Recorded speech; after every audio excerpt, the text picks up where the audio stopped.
Nagpapagaling na ang mga pasaherong nakaligtas sa lumubog na MV Josail sa El Nido, Palawan noong Martes. Pero marami sa kanila, sariwa pa rin sa kanila ang paghihirap na dinana sa trahedya at nagkatroma na sumakay na ng barko. Mula Palawan, ikwento mo Edison Reyes. Hindi maipinta ang saya ng 18 taong gulang na si Norma nang muling makita ang mga pamangkin bago lumabas ng ospital kanina.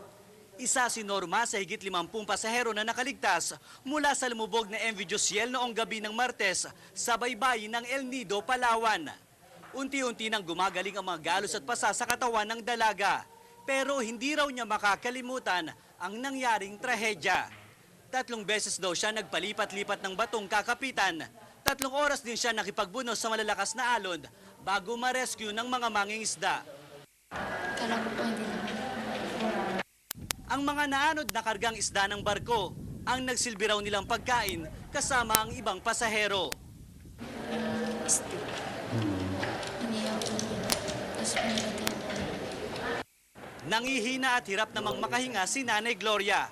Pero nagawa pa rin niyang ikwento ang hirap na pinagdaanan sa paglubog ng sinasakyang barko. Mas marami raw sanang nakaligtas kung sapat ang life jacket at wasto ang kalaman ng crew sa pagre-rescue. Para makaligtas, ginawa raw niyang salbabida ang mga nasirang kahoy ng barko.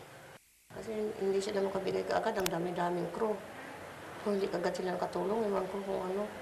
Hanggang ngayon, napapanaginipan pa rin daw ni Nanay Gloria ang nangyari. Hindi ako makatulog. Nung nakikita ko mga bangkay, nawala ng laman, mga wasak ang ulo. Dahil sa insidente, hindi na raw sasakay ng bangka o barko sina Norma at Nanay Gloria. Sa huling tala ng Coast Guard District Palawan, 7 ang kumpirmadong patay habang 3 ang nawawala.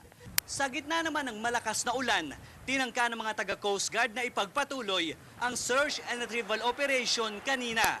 Pero nabigo sila dahil sa malalakas na alon. Bukas na lang daw nila ito ipagpapatuloy. Mula rito sa Palawan, Edison Reyes, News 5. Nakataas na